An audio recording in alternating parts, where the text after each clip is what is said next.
Hello students, class time हो गया बच्चों।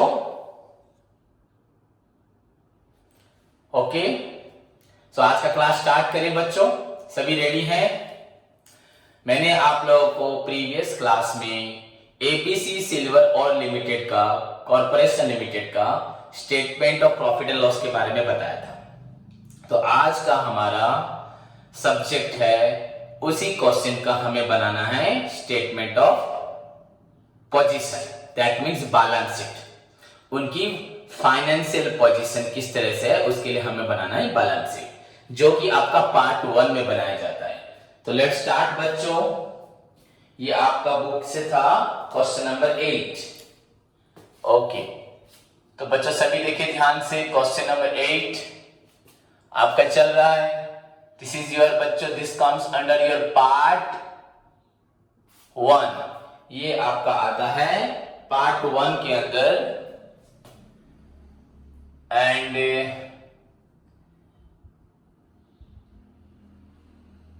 वन सेकेंड, थोड़ा इधर कर देते हैं। पार्ट 1 आपका कंपनी का नाम था एबीसी सिल्वर और कॉर्पोरेशन लिमिटेड। हमें बनाना है बैलेंस शीट।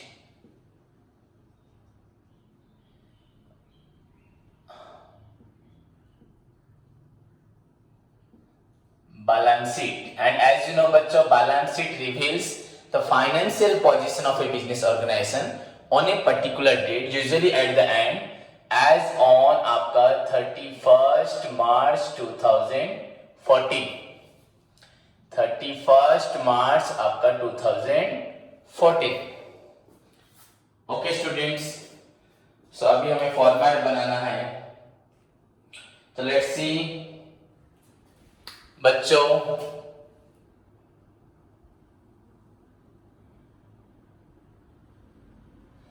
सभी को फॉर्मेट याद रखना है, किस तरह से फॉर्मेट बनाया जाता है।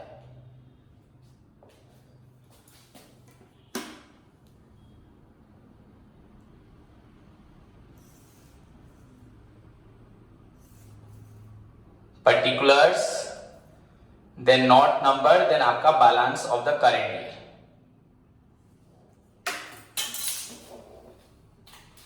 सॉरी,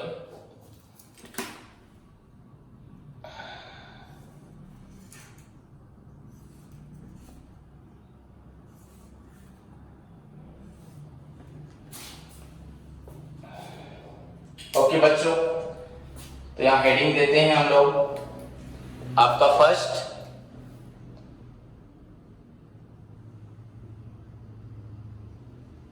पर्टिकुलर्स, उसके बाद आपका note number, then balance at the and.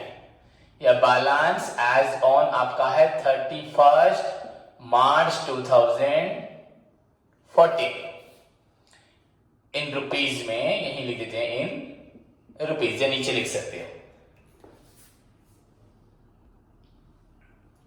Okay student, तो हमें सभी को मालूम है बच्चों कि एक्चुअली फॉर्मेट को फॉलो करते हैं सो दैट हमें कोई भी आइटम्स मिस नहीं होगा, हमारा पूरा प्रॉब्लम भी पूरा ठीक हो जाएगा, कहीं गलती नहीं होगी। सो एज यू नो बच्चों, हम स्टार्ट करते हैं फर्स्ट पॉइंट से। आपको मालूम है तो फर्स्ट पार्ट जो होता है बच्चों, आपका बोला जाता है equity and liabilities,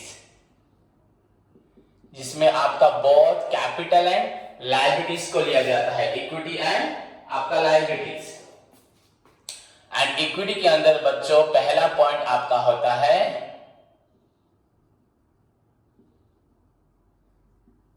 share holders funds.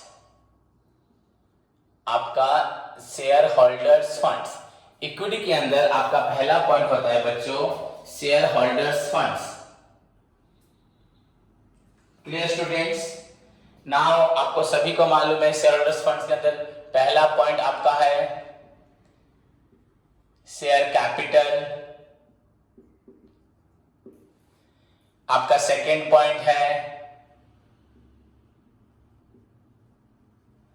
Reserve and surplus, reserve and surplus. Third point बच्चों आपका है money raised against share warrants. ध्यान से सभी स्टूडेंट देखें, मनी रेज्ड अगेंस्ट बच्चों आपका शेयर वारंट्स, ये आपका थर्ड पॉइंट है। सभी स्टूडेंट ध्यान से देखें बच्चों, अब मैं आपको एक चीज पूछता हूं, आप मुझे बताएं। हमने कल क्वेश्चंस पढ़ा था, हमारे पास क्वेश्चन भी है, तो हमने कहीं देखा था money raised against share warrants लिखा हुआ है? नहीं लिखा हुआ है। तो हमें दिस पॉइंट की किसी प्रकार की जरूरत नहीं है, तो मैं इसको इरेज कर देता हूं, जरूरत नहीं है। देन बच्चों come to the second point, आपका शेयर होल्डर्स फंड्स में आपका share capital, reserve and surplus and होता है money raised against share warrants, तो वो नहीं है। नेक्स्ट पॉइंट है बच्चों आपका शेयर एप्लीकेशन, यह हेडिंग है share application money pending allotment,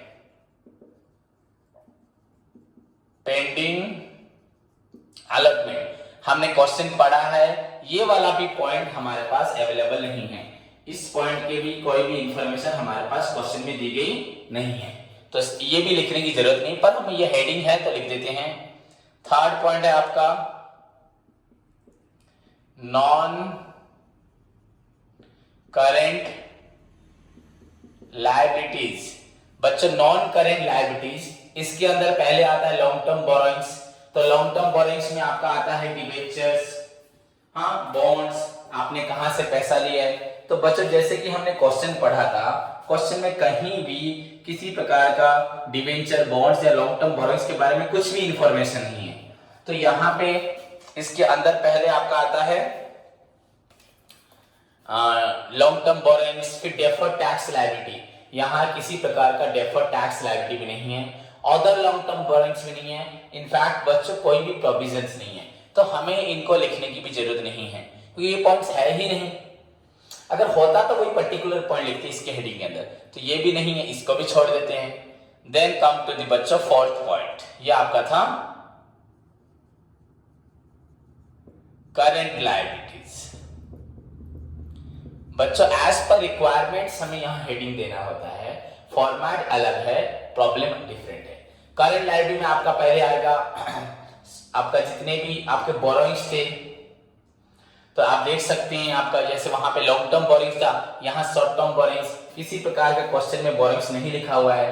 cash at bank, share capital, plant, sale of silver, mines, promotion expenses, interest हमें मिल रहा है, डिविडेंड हमें मिल रहा है, रॉयल्टी खर्च है, रेलवे ट्रैक एसेट है, वेजेस तो आपका एम्प्लॉइज बेनिफिट है, एडवर्टाइजमेंट तो आपका अदर खर्च था, कैरिजन प्लांट में ऐड हुआ था, कैपिटल एक्सपेंडिचर था, फर्नीचर भी एसेट है, एडमिनिस्ट्रेशन को हमने एज्यूम किया था एम्प्लॉइज बेनिफिट, रिपेयर तो एक्सपेंडिचर अदर में आएगा, कॉल भी अदर में आएगा, कैश तो आपका कैश आइटम्स में आएगा, इन्वेस्टमेंट्स आपका नॉन करंट इन्वेस्टमेंट हुआ, एंड एफडी भी आपका एक तरह से इन्वेस्टमेंट या कैश में आएगा। तो आपका कहीं पे नीचे भी कहीं पे किसी प्रकार का आपका शॉर्ट टर्म बोरोइंग्स के बारे में नहीं लिखा। इनफैक्ट आपका ट्रेड पेबल, यहाँ पे सन्डी क्रेडिटर, बिल्स पेबल भी नहीं लिखा, तो उसको भी नहीं लिखना है। उसके बाद अदर शॉर्ट टर्म बोरोइंग्स, कोई और बोरोइंग्स वो भी नहीं लिखा है। शॉर्ट टर्म प्रोविजंस, कोई प्रोविजंस भी नहीं है, तो बच्चों ये क्लोज हो गया ओवरऑल, यहाँ कुछ है ही नहीं। तो लास्ट में हमें क्या करना है, यहाँ पे टोटल करना है, आप सभी को मालूम है। नेक्स्ट पॉइंट हमारा है टोटल, तो मूव करते हैं टोटल की तरफ। तो टोटल में हम लोग को क्या करना है, आपकी जो 1 number point plus 2 number plus 3 number plus 4 number को टोटल करना है। ओके स्टूडेंट्स, तो इसको हमें यहां लिखना है। सो दिस इज योर, आपका हो गया फॉर्मेट ऑफ योर बच्चों, ये आपका हुआ format of liability, equity and liabilities खत्म। देख सकते हैं उसके बाद हम एसेट्स की तरफ बढ़ेंगे, तो पहले इसको कंप्लीट कर लेते हैं। सो स्टूडेंट्स ध्यान से देखें, पहले फर्स्ट क्या है, पहला पॉइंट बच्चों हमारा है शेयर होल्डर्स फंड में शेयर कैपिटल। तो शेयर कैपिटल के लिए आपको वर्किंग नोट बनाना पड़ेगा। ओके बच्चों, तो अब हम वर्किंग नोट बनाते हैं।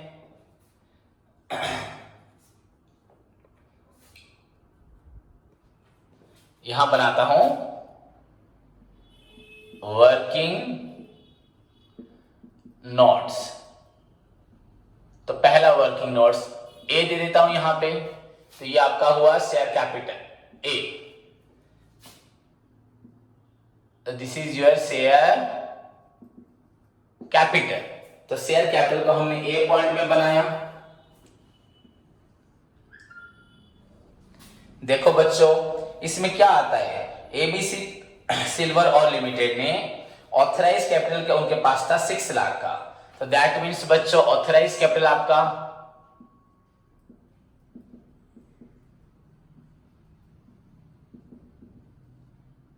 6 लाख डायरेक्ट दिया भी हुआ या 60,000 शेयर्स इंटू ₹8 आपका 10 करके। तो ये आपका हो गया 6 लाख। पर ये क्लोज हो गया। बट कंपनी ने क्या लिखा हुआ है यहां पे क्वेश्चन में, कंपनी ने इशू किया 52,000 शेयर्स एंड बच्चों उसमें से कॉल सिनेरियर 100। तो यहां हम लिखेंगे इशूड एंड सब्सक्राइब, कितने इशू किए एंड कितने सब्सक्राइब कैपिटल हुए। आपका 52,000 माइनस 100 शेयर हुआ है इंटू ₹8 आपका हो रहा है 10। दैट मीन्स बच्चों 51,900 इंटू 10 तो इज इक्वल टू आपका हुआ ये 5,19,000। ये आपका हुआ 52,000 शेयर में से 100 शेयर तो कॉल सिनेरियर थे, तो पैसा मिला 52,000 माइनस 100 शेयर का इंटू 10 करके। तो 51,900 इंटू 10 इज इक्वल टू आपका होता है 5,19,000। ओके बच्चों, खत्म हो गया और कुछ भी नहीं है। पर नीचे बच्चों देखो लास्ट में पूरा आपका एडजस्टमेंट में लिखा हुआ है, ध्यान से देखिए। द डायरेक्टर फॉरफिटेड ऑन 31 दिसंबर को नहीं, ऑन 10 दिसंबर 2015, दिसंबर 10, 2015 में डायरेक्टर्स ने फॉरफिट, सब जितने डायरेक्टर्स थे उन्होंने फॉरफिट कर दिया आपका 100 शेयर। तो 100 शेयर फॉरफिट हो गया, जिसमें ऑफ विच ओनली 7.50 मिला था हैड बीन पेड। उन्होंने सिर्फ हमें ₹7.50 दिए थे, मतलब 100 शेयर का हमें 7.50 मिला था, मतलब 750 मिला था, या बोल सकते 100 शेयर का 2.50 नहीं मिला, मतलब 250 नहीं मिला। तो इतना पैसा नहीं मिला, इसलिए डायरेक्टर्स ने इनका ये जो दिया हुआ पैसा इसको फॉरफिट कर दिया। एंड यू नो बच्चों, फॉरफिट का मतलब क्या होता है, once a share is forfeited it becomes the property. आपको फॉर्मेट में भी मैंने लिखवाया था, अगर फॉरफिचर शेयर होता है तो उसको यहां ऐड कर देना है। शेयर, एक कंपनी को पैसा मिला है, आपका 100 शेयर फॉरफिट हुआ है इनटू @7.50, तो ये आपका होता है 750।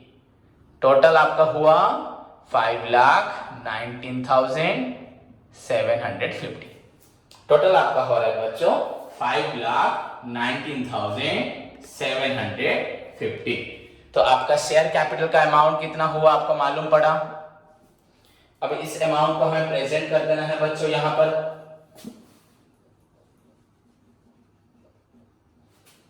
First again the a working note जो हुआ your 5,19,750। Then come to the बच्चों सेकंड आपका वर्किंग नोट होगा for reserve and surplus. Second जो नोट्स बनाएंगे बच्चों that is for your reserve and surplus. So let's move to the बच्चों second notes की तरफ चलते हैं। रिजर्व एंड सरप्लस यहां लिख देता हूं बी, आपका रिजर्व एंड सरप्लस। बच्चों सबसे significant part of your balance sheet ये आपका फाइनल अकाउंट का सबसे मेन पार्ट प्ले करता है बच्चों, आपका रिजर्व एंड सरप्लस। सारे स्टूडेंट इसमें ही गलत करते हैं, पर अभी तक फिलहाल कोई क्वेश्चन ऐसा नहीं है, और एक दो क्वेश्चन के बाद लगभग आएगा जहां पे यहाँ पर आपको बहुत सारे एडजस्टमेंट्स, बहुत सारे ट्रीटमेंट देखने को मिलेगा। सो वेरी इंपॉर्टेंट पार्ट है रिजर्व एंड सरप्लस। जैसे कि हम सोल ट्रेड या पार्टनरशिप बिजनेस में आपका प्रॉफिट को कैपिटल में ऐड कर देते, फिर कैपिटल से रिजर्व होता था, डिविडेंड पेड होता था, बहुत कुछ। पर वहां ये सब नहीं था, क्योंकि आपका कंपनी में डिविडेंड होता है। पर यहाँ पे आपको सारे रिजर्व, सारे सरप्लस एंड उसमें से जितना आपने डिविडेंड दिया, जितने टैक्स दिया, सबको आपको यहाँ पे शो करना पड़ेगा। तो that is your reserve and surplus. Hello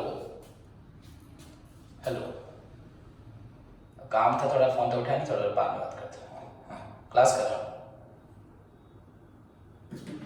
okay बच्चों, तो रिजर्व एंड सरप्लस में यहाँ क्वेश्चन हम लोग देखते हैं। यहाँ जैसे कि आपने क्वेश्चन देखा है, ऊपर से देखिए आप सब क्या है, share, plant, sales, mines, promotion, interest, dividend, royalty, railway, wages, advertising, carriage, furniture, administrative, repairs, coal and oil, cash, investment, brokerage, 6% FD.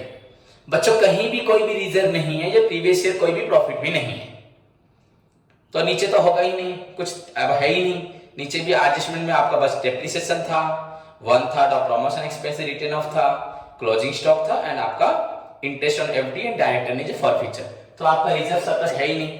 पर बच्चों इस साल का आपका प्रॉफिट निकला था, हमारा प्रॉफिट था 69,000 शायद 3, आपका आंसर यहाँ बुक में लिखा है, कहाँ गया, 70,000 नहीं, एक्चुअली 60,000 था ना, 69,000 था। आपको मालूम होगा बच्चों 69,000, ये 73,990 लिखा है, 69,390। आपको याद होगा कि हमारा प्रॉफिट था 69,390। सो बच्चों यहां लिखते हैं, हम लिखेंगे क्या, सरप्लस में profit of the current year, इस साल का आपका प्रॉफिट है 69,390। सो और कुछ है ही नहीं, तो क्लोज इमीडिएटली कर दो, यहाँ कोई रिजर्व नहीं है, लास्ट ईयर का प्रॉफिट नहीं है। सो कम टू दी बच्चों सॉल्यूशन की तरफ आप लोग आए फिर से, तो वही 69 को हमें अगेंस्ट बच्चों reserve and surplus B point करके लिख देना है, 69,390। बच्चों ध्यान से सभी स्टूडेंट देखें, 69,390। उसके बाद आपका share application money, pending allotment मैं आपको बोल चुका हूं नील है, नॉन करेंट लायबिलिटीज भी आपका नील है, करेंट लायबिलिटी भी आपका नील है। सो ओवरऑल ये सब नील है। तो हम टोटल करते हैं आपका फिगर को। सो यू विल गेट बच्चों, देखते हैं ध्यान से देखो, so your 0 0 0 9 5 14 4 1 7 3 10 1 11 1 1 9 and 18 1 19 9 1 6 1 7 1 8 and this is your 5. so ये आपका हुआ 5,89,140। बच्चों एक्यूरेट है आपका बुक में 5,89,140, डेफिनेटली एक्यूरेट होगा, कुछ गलत भी हो नहीं सकता, क्योंकि हमने कहीं किसी चीज को छोड़ा भी नहीं है, कोई भी चीज हमने मिसिंग नहीं की। सो दिस इज बच्चों योर आपका हुआ, ध्यान से देखिए बच्चों, दिस इज योर कैपिटल मतलब liabilities part, equity and liability या कैपिटल लायबिलिटी पार्ट हो गया। देन मूव टू दी बच्चों, अभी हमें मूव करना है towards the assets. Okay students, so next आपका होगा एसेट के बारे में करना है। सो कम बच्चों, सेकेंड पॉइंट यहां पर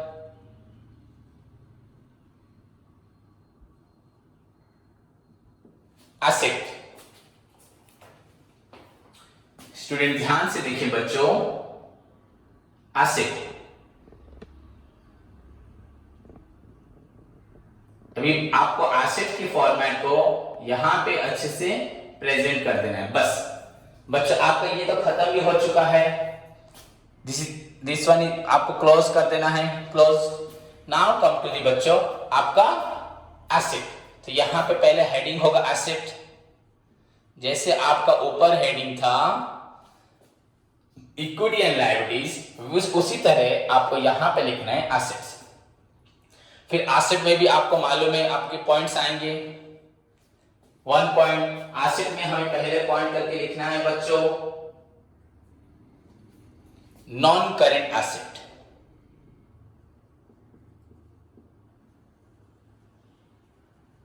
नॉन करेंट एसेट्स, जितनी आपकी नॉन करेंट एसेट्स है, मतलब उसके अंदर अगर देखा जाए जो फिक्स्ड एसेट होती है, फिक्स्ड टैंजिबल, फिक्स्ड इंटैंजिबल, जो नॉन करेंट एसेट्स के अंदर आप लोग लिखते हैं फिक्स्ड एसेट, उसके अंदर आप लोग लिखते हैं टैंजिबल,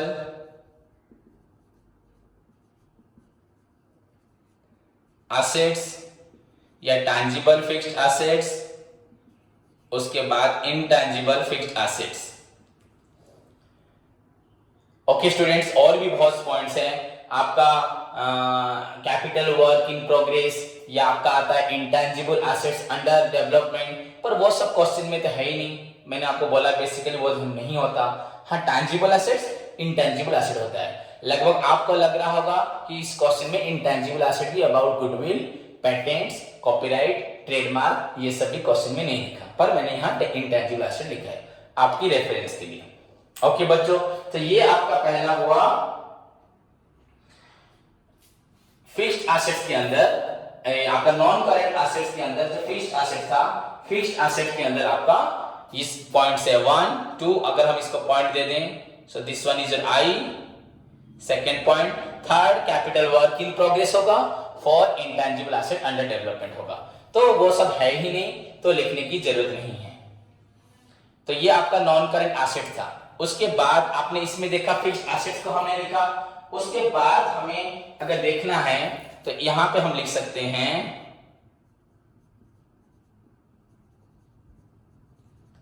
बच्चा फिक्स्ड एसेट में 4 पॉइंट आएगा, टैंजिबल, इनटैंजिबल, उसके बाद आपका capital work in progress and intangible assets under development. कोई हमारा गुडविल बढ़ने वाला है, होने वाला है, तो वो अभी नहीं है।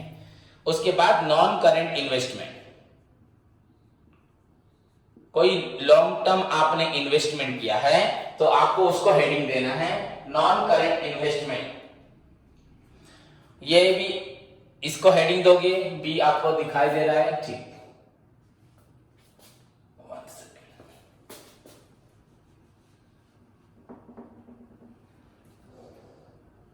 फिक्स्ड एसेट 1 ए गया, देन बी आपका नॉन करेंट इन्वेस्टमेंट। उसके बाद बच्चों आपका होता है सी में, ये सब है ही नहीं, नहीं लिखने से भी चलेगा, आपका डेफर्ड,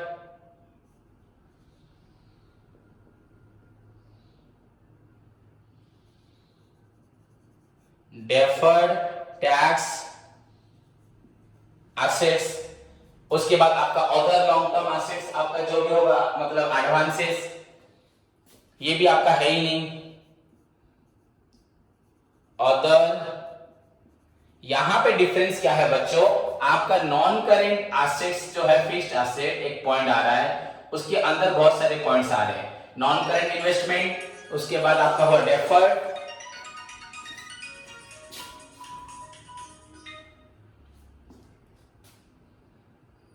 हेलो, हाँ बोल,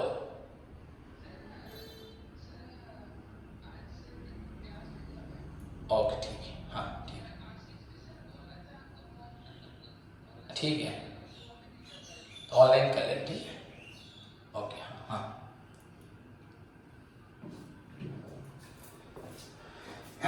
तो बच्चों हमने यहां पे क्या क्या लिखा, non current investment, deferred tax assets, other long term loans and advances. Long term आपने किसी को लोन्स दिए एंड एडवांस दिए, या फाइनली आपका जो भी बचा होगा अदर नॉन करेंट एसेट्स, पर ये सब हमारे पास नहीं है। तो आपको फॉर्मेट को याद रखना है, नॉन करेंट एसेट्स में fixed asset, non current investment, ये एसेट हो गया, ये इन्वेस्टमेंट में गया, ये डेफर्ड टैक्स अगर आपको कुछ रिटर्न मिलना होगा, या अदर किसी को आपने लॉन्ग टर्म लोन्स या एडवांस दिया है एंड अदर एसेट्स। तो ये सब क्वेश्चन में है ही नहीं, तो इनको इग्नोर कर दीजिए, नो नीड टू राइट बच्चों। बेसिकली आपका नॉन करंट इन्वेस्टमेंट, इसको आपको ध्यान देना है। डेफर्ड टैक्स एसेट का आपका होगा नहीं, लॉन्ग टर्म लोन्स एडवांस, आपने अगर किसी को एडवांस दिया है तो क्वेश्चन में प्रेजेंट होगा, तो आपने किसी को यहाँ एडवांस भी नहीं दिया है। अदर लॉन्ग टर्म एसेट्स भी वैसे बेसिकली आपका नहीं है कुछ भी, तो सिर्फ इन्वेस्टमेंट आपका जितने भी एसेट्स हैं, प्लांट हो, मशीनरी हो, फर्नीचर्स हो, लैंड हो, बिल्डिंग हो, माइंस हो, जो भी हो, आपने टैंजिबल एसेट में लिख दिया, गुडविल, पेटेंट, कॉपीराइट इंटैंजिबल में लिख दिया। कहीं आपने इन्वेस्ट किया है पैसा शेयर में, डिवेंचर में, तो आप उसको लिख दोगे इन्वेस्टमेंट में। डेफर्ड टैक्स एसेट आपका होगा ही नहीं। उसके बाद किसी को लोन्स एडवांस दिया है तो लिखा होगा हमने loans to X, loans to Y, तो अगर लिखा होगा लॉन्ग टर्म लोन्स, मालूम पड़ गया आपको 2 साल के लोन दिया है, तो वहां पे long term loans and advance में दे दोगे। And other non current assets, ये क्वेश्चन में बेसिकली नहीं होगा अगर कुछ और भी ऐसा किसी को आपने पैसा दिया है। तो बेसिकली हमें मिलेगा नॉन करंट एसेट में फिक्स्ड एसेट्स एंड आपका इन्वेस्टमेंट। ओके बच्चों, उसके बाद नेक्स्ट पॉइंट, उसके बाद नेक्स्ट पॉइंट आपका क्या होगा, करंट एसेट। बस आपको फॉर्मेट लिखाना और याद रखवाना थोड़ा जरूरी है, वरना मैं डायरेक्ट आपको आंसर्स लिख देता यहाँ पे जो अमाउंट है। तो आप अभी आएंगे करंट एसेट्स में, एंड यू नो बच्चों आपका करंट एसेट्स में क्या क्या आता है, आपको दिखाई दे रहा है करंट एसेट्स।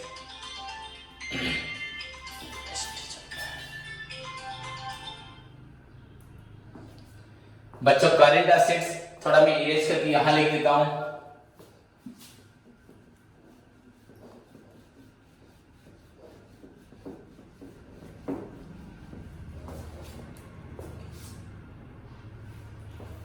सभी ध्यान से देखिए, करंट एसेट्स में आपका क्या क्या पॉइंट्स आते हैं।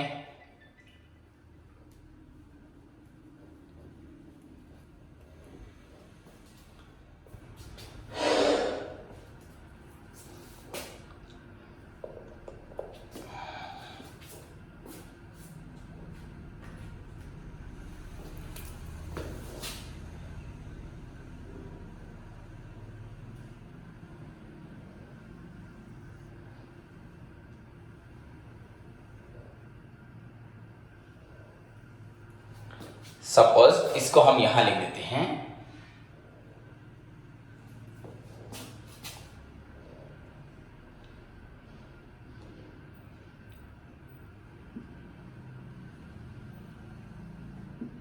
Current assets. ओके बच्चों, तो अब करेंट एसेट्स में हमारा क्या क्या पॉइंट्स आता है आप सभी को मालूम है। इसके अंदर फिर बहुत सारे पॉइंट्स आएंगे। ए में आपका अगर कोई इन्वेस्टमेंट होगा, कोई छोटा मोटा इन्वेस्टमेंट, तो करेंट इन्वेस्टमेंट, इन्वेंटरीज,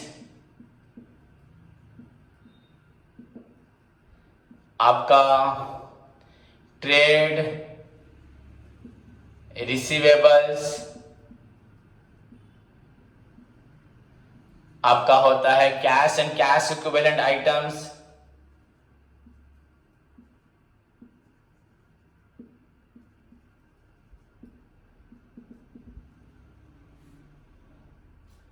ओके बच्चों, ये इन्वेस्टमेंट आपका बाद में था, कोई भी चलेगा, एक सेकेंड। आप ए बी सी डी हम लिख सकते हैं, कोई भी। आपका short term loans and advance हमने किसी को दिया है, short term loans and advance अगर हमने किसी को दिया है। आपका other current asset, other current assets. तो आपको देखने को मिलेगा बच्चों आपका करंट एसेट्स के अंदर क्या क्या पॉइंट आ रहे हैं। और करंट एसेट्स के अंदर आपका सबसे पहला पॉइंट जो आपका होता है inventory, then trade receivable, cash and cash equivalent items, उसके बाद आपका शॉर्ट टर्म्स लोन एडवांसेस, आपने किसको लोन एडवांस दिया, एंड अदर करेंट एसेट्स। हो गया स्टूडेंट्स। तो अब देखते हैं सॉल्यूशन की तरफ बढ़ते हैं। देखो स्टूडेंट्स ध्यान से सभी, तो पहला पॉइंट है आपका फिक्स्ड एसेट्स, उसमें टैंजिबल एसेट हमारे पास बहुत सारी हैं, तो उसके लिए वर्किंग नोट करना पड़ेगा। ए बी हमारा हुआ था, सो दिस विल बी आपका होगा सी। नाउ मूव टू दी बच्चों आपका कैलकुलेशन।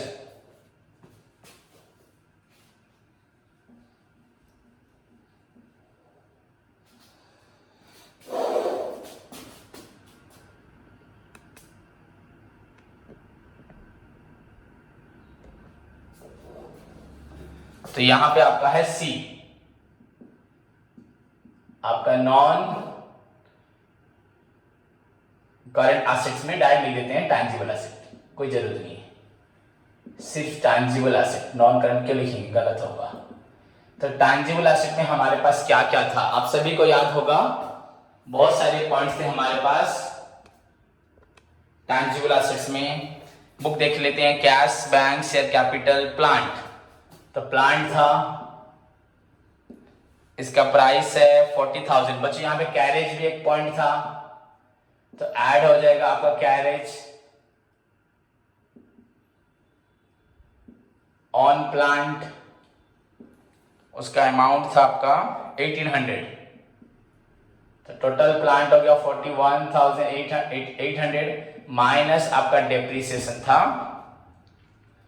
10%, तो 4180। सो ये आपका निकलता है प्लांट का वैल्यू 02673 बच्चों 620, सभी को दिखाई दे रहा है 37,620।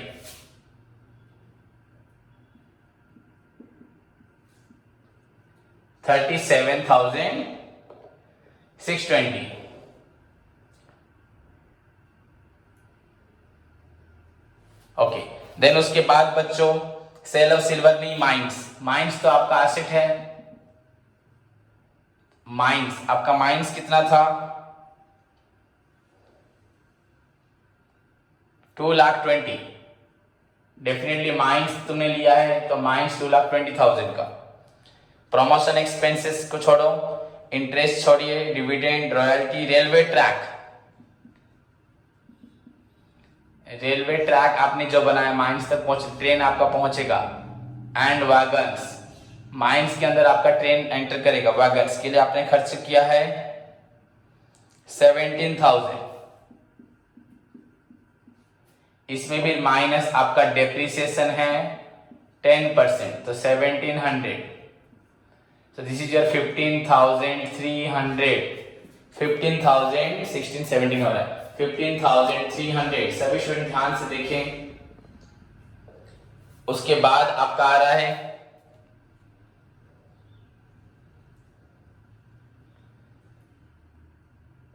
Furniture and buildings.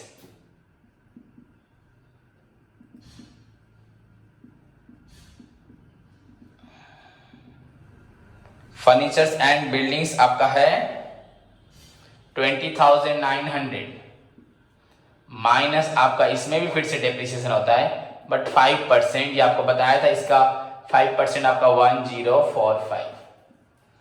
So this is your 5, 8, 9, 1, 19,855। बच्चों ध्यान से देखें, 19,855, तो टोटल आपका होता है 5, 2, 7, 5 बस है, 8, 3, 11, 6, 17, 1, 9, 1, 10, 5, 15, 15, 7, 22, 2, carry 2, 2, 1, 3, 1, 4, 4, 5, 6, 3, 9, and finally बच्चों 2, 2,92,775. ओके बच्चों, 2,92,775. सो राइट दिस अमाउंट बच्चों अगेंस्ट आपका 2,92,775. इसको अभी हमें लिखना है अगेंस्ट योर फिक्स्ड एसेट्स में. टैंजिबल एसेट जो है 2,92,775. देख सकते हैं बच्चों कैसे हमारा कैलकुलेशन हुआ. फर्स्ट आपका प्लांट कैरेज आर हुआ माइनस डेप्रिसिएशन, देन उसके बाद माइनस 2,20,000 को नो डेप्रिसिएशन इसमें नहीं था, कोई डिप्लेशन नहीं था. रेलवे ट्रैक एंड वैगन्स का 17,000 माइनस हुआ 1,700. फर्नीचर बिल्डिंग में 20,900 माइनस हुआ 1,045 इज इक्वल टू आपका हुआ 19,855. टोटल हुआ 2,92,700. आपका हो रहा है 75. Okay students, then come to the second point, आपका इंटैंजिबल एसेट. इंटैंजिबल एसेट तो इसको भी वर्किंग नोट करना पड़ेगा डी. सो लेट्स देखते हैं बच्चों इंटैंजिबल एसेट में कुछ है कि नहीं. मैं आपको यहां पे जस्ट वर्किंग नोट कर देता हूं अबाउट इंटैंजिबल एसेट जो आपका है डी. अब आपके मन में आ रहा होगा सर क्वेश्चन में इंटैंजिबल एसेट तो नहीं है. सभी स्टूडेंट्स के मन में आ रहा होगा कि ये इंटैंजिबल एसेट हमारे पास क्वेश्चन में नहीं है. ध्यान से देखें. बट बच्चों आपको मालूम होगा अगर इंटैंजिबल एसेट नहीं, क्यों आपके मन में आ रहा है मैं बता रहा हूं. बच्चों आप एक प्रमोशन एक्सपेंसेस को याद कीजिए. बच्चों प्रमोशन एक्सपेंसेस किस में आपका जाएगा? Preliminary. The expenses which are incurred before the commencement of business, before the starting of a particular work. किसी भी काम को करने से पहले, और ये तो आपका बिजनेस स्टार्ट ही हुआ था सिल्वर और ऑथराइज कैपिटल के साथ. तो इस बिजनेस को स्टार्ट करने से पहले कंपनी ने आपका 6,000 का प्रमोशन एक्सपेंसेस किया था. तो बच्चों 6 जिसमें से आपका 1/3 राइट ऑफ हो गया, माइनस आपका राइट ऑफ हो गया, रिटर्न ऑफ हो गया आपका 1/3. ₹6,000 का 1/3 मतलब 2,000 आपका रिटर्न ऑफ हो गया. तो आपका बचा 4,000. मेरी बात को सभी स्टूडेंट ध्यान से सुने वरना फिर कंफ्यूजन में रह जाएंगे. तो आपका हो रहा है 4,000. पहली बात मैंने आपको बता दी, आप सब लोग जान गए. पर स्टूडेंट्स के मन में आएगा सर अगर ये इंटैंजिबल एसेट है एंड ये डेप्रिसिएशन हो रहा है तो इसको हमें एमोर्टाइजेशन में लिखना था. पर बच्चों आपका इंटैंजिबल एसेट से कैटेगरी में क्या प्रमोशन आता है? Goodwill, copyright, patents, trademark, license, कोई टेक्निकल नॉलेज, ये सब आपका इंटैंजिबल एसेट्स होता है. क्या प्रमोशन एक्सपेंस आपका इंटैंजिबल होता है क्या? तो ये तो प्रीलिमिनरी एक्सपेंसेस है. पर इसको हम एक तरह से फिक्टिटियस एसेट्स बोलते हैं. फिक्टिटियस एसेट्स बच्चों विच इज नॉट टैंजिबल. ये टैंजिबल नहीं है. तो इन दैट सेंस ये एक तरह से टैंजिबल एसेट नहीं है आपका, इंटैंजिबल है. पर इंटैंजिबल कैटेगरीज में ये नहीं आता. इसको हम लोग डेफर्ड रेवेन्यू एक्सपेंडिचर बोलते हैं. डेफर्ड रेवेन्यू एक्सपेंडिचर मतलब जिसका बेनिफिट हमें आज खर्च करें, बेनिफिट हमें आज भी मिलता है, कल भी मिलेगा, पर आज नहीं मिलेगा. आज खर्च, सॉरी गलत बोला, आज खर्च करते हैं पर बेनिफिट उसे कुछ समय के बाद मिलेगा. तो आपका हुआ deferred revenue expenditure, expenses which are incurred today but the benefit of which we receive in future period. But बच्चों उसमें जो प्रमोशन एक्सपेंस होता है ये प्रीलिमिनरी एक्सपेंसेस. तो ये वन टाइप ऑफ आपका है नॉन टैंजिबल एसेट. पर इसको हम वही इंटैंजिबल एसेट, पर इंटैंजिबल एसेट में नहीं लेंगे. नॉन टैंजिबल में क्यों बोल रहा हूं? क्योंकि ये टैंजिबल नहीं है.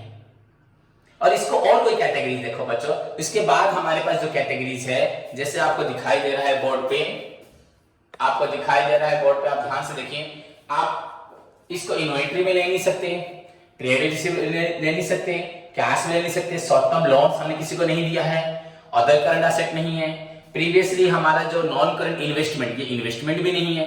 तो ये कहीं भी नहीं आ सकता, इसका कैटेगरी कहीं पे भी नहीं आएगा. तो इसको हमें इंटैंजिबल में लेना पड़ेगा. पर आप इसको इंटैंजिबल एसेट में लिखेंगे because it is not tangible.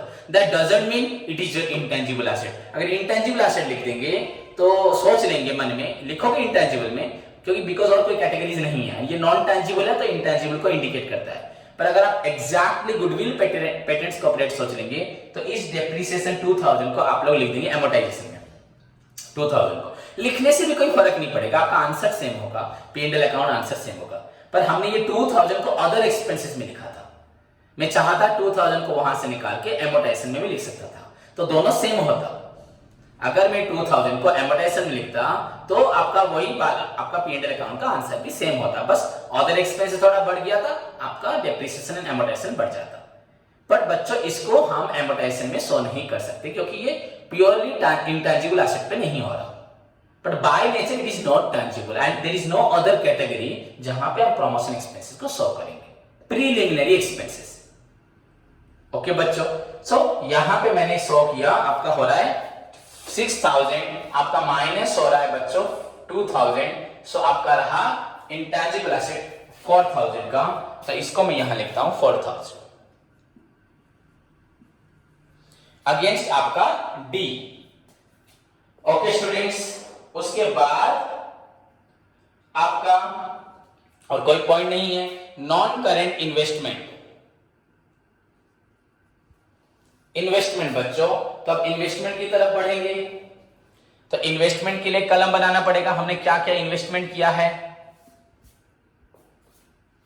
Dear student, ध्यान से देखें। तो ये आपका हो जाएगा ई,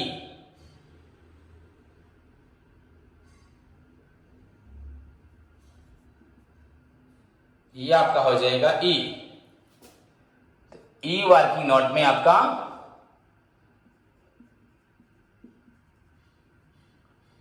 नॉन करेंट इन्वेस्टमेंट मतलब जो इन्वेस्टमेंट हमने 1 साल से ज्यादा समय के लिए किया है, जो 1 ईयर के अंदर है, वो करेंट इन्वेस्टमेंट आपका हो जाएगा। द नॉन करेंट इन्वेस्टमेंट बच्चों देखें, सबको दिख रहा है, तो इसमें क्या है, हमने कहा इन्वेस्ट किया है, तो एग्जैक्टली बच्चों लिखा बच्चों इन्वेस्टमेंट हमने share of tin mines, tin जो आपका है टीन जो आपका है, आपका मिनरल्स बोले तो टीन के लिए हमने टीन माइंस के लिए खर्च किया है, तो आपका इन्वेस्टमेंट इन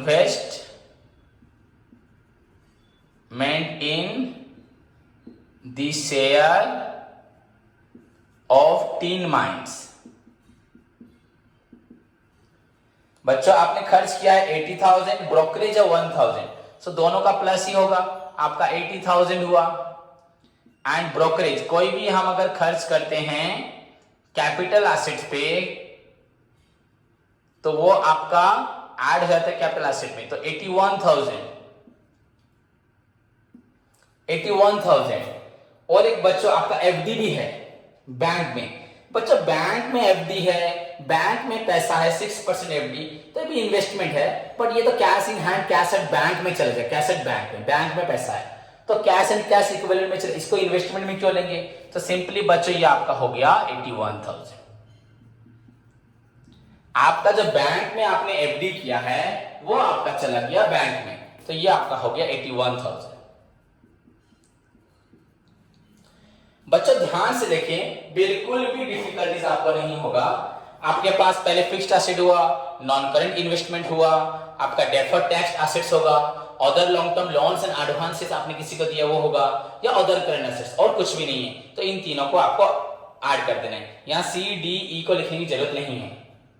अगर आप बोलेंगे तो आई विल राइट बच्चों, आपके लिए लिख सकता हूं मैं।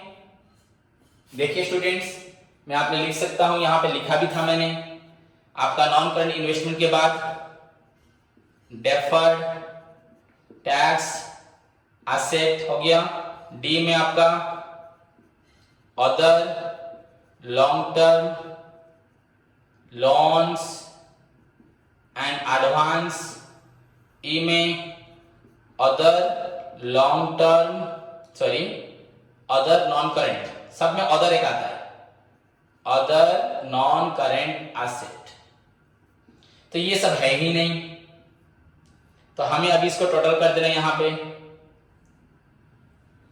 तो आपका ये हुआ 5, ये हुआ 7, ये हुआ आपका 7, 4 2 6 1 7, 8 9 17 7, 2 1 3 3,77,775, बच्चों आप सभी को दिखाई दे रहा है 3,77,775। ये आपका हुआ सारा नॉन करेंट एसेट्स।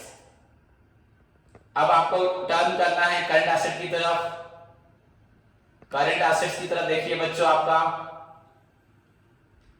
तो this is your current assets. मैंने यहां पे बहुत हाइट में लिख दिया था बीच में, क्योंकि आइटम्स कुछ लिख दिए थे मैंने। तो आपका ये हो गया 2 नंबर पार्ट करंट एसेट्स। अब बच्चों करंट एसेट्स में आपका क्या क्या है देखिए। पहला इन्वेंट्री। इन्वेंट्री में हमारे पास लास्ट में था आपका क्लोजिंग स्टॉक 15,000 का, तो ये आपका क्लोजिंग स्टॉक है 15,000। ओके बच्चों, क्लियर। उसके बाद आपका ट्रेड रिसीवेबल, किसी प्रकार का यहां डेप्टर बिल रिसीवेबल कुछ भी मेंशन नहीं था बच्चों, तो ये आपका हो गया नील। देन उसके बाद आपका कैश एंड कैश इक्विवेलेंट, ये तो आपका है क्वेश्चन में शुरुआत में ही लिखा हुआ है कैश एट बैंक बिगनिंग में, तो इसको निकालना पड़ेगा। सो मूव टू दी बच्चों, आपका फिर से वर्किंग नोट आएगा for cash and cash equivalent items के लिए। फिर से वर्किंग नोट करते हैं।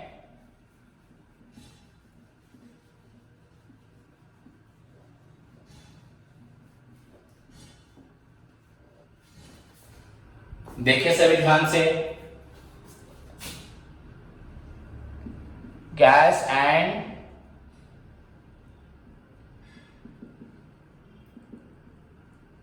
कैश इक्विवेलेंट आइटम्स के लिए आपका working note, cash and cash equivalent items के लिए। तो ये आपका वर्किंग नोट हुआ, ई हुआ था, तो ये आपका हो जाएगा एफ, इसको लिख दिया एफ। नाउ बच्चों cash at bank, first item तो आपका है कैश एट बैंक 1,05,500। उसके बाद आपका है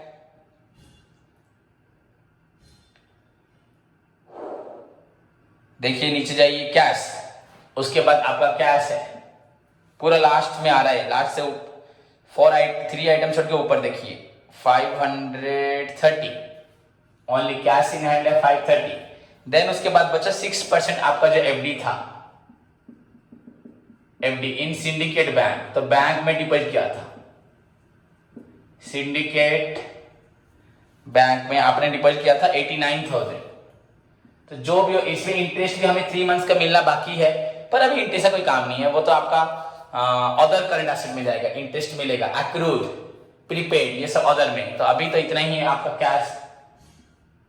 यूजुअली हम जब करते थे एसेट में ऐड करते थे, पर प्रीपेड अक्रूड सब बच्चा आपका अदर में हो जाएगा। तो this is your 0 3 0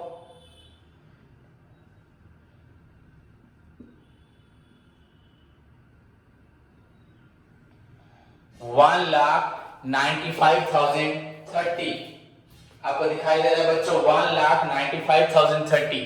so right here 1,95,030। Okay students, उसके बाद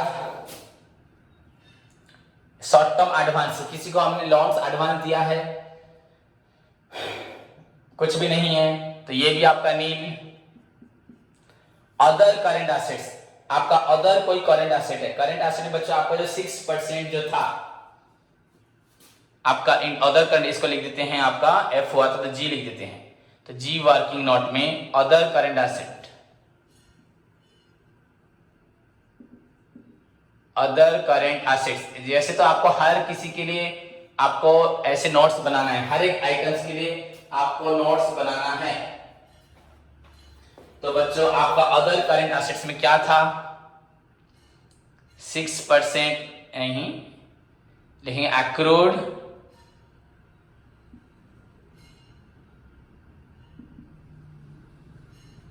अक्रूड इंटरेस्ट ऑन एफडी आपका 6% ऑन एफडी था आपका 89,000। आपको 3 मंथ्स का पैसा नहीं मिला था, 3/12। अगर आपके पास कल का कैलकुलेशन आप उसको देख सकते हैं, पर ये नहीं तो आप लोग खुद भी यहां पे कैलकुलेशन फिर कर सकते हैं। आपका 6% of 89,000, so 6/100 into 89,000 into 3/12, 6 2 12, 2 0 cancel, 2 से कट किया, 2 4 8, 2 4 8, 2 5 10, सो 3 5 15, 3 4 12, 1 13, 3 1 3, 1335 आपको दिखाई दे रहा है, 1335। सो दिस इज योर बच्चा आपका एफडी हो रहा है जो, सो 1335 क्लोज करें तो वही 1335, एक ही आइटम में आपका है। So now right it against बच्चों, जी पॉइंट के अगेंस्ट में 1335। देखिए बच्चों, नाउ आपको क्या मिला,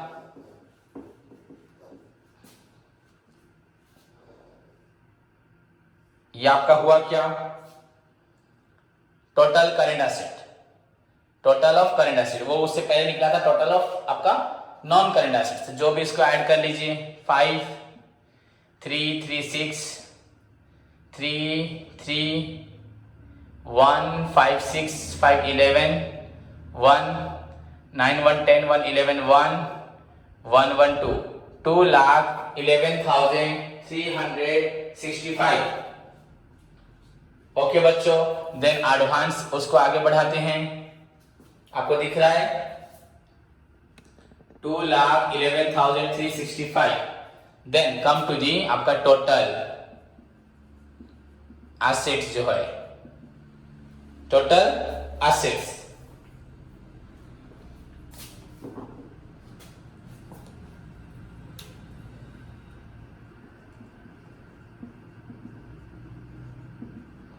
आपका 1 + 2, यहां पे मैंने लिखा था, आपको याद होगा, टोटल लिखा था आपका,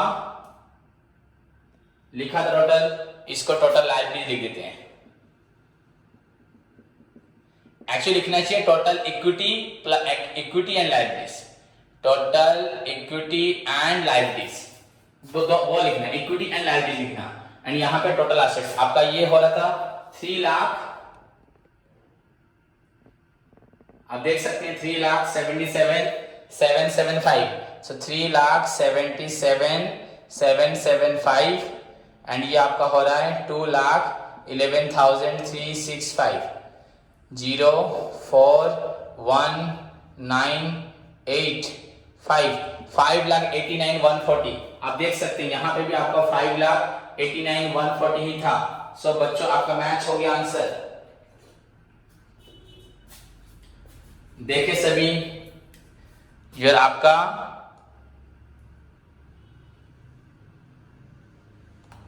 5,89,140, 5,89,140 बच्चों कंप्लीट।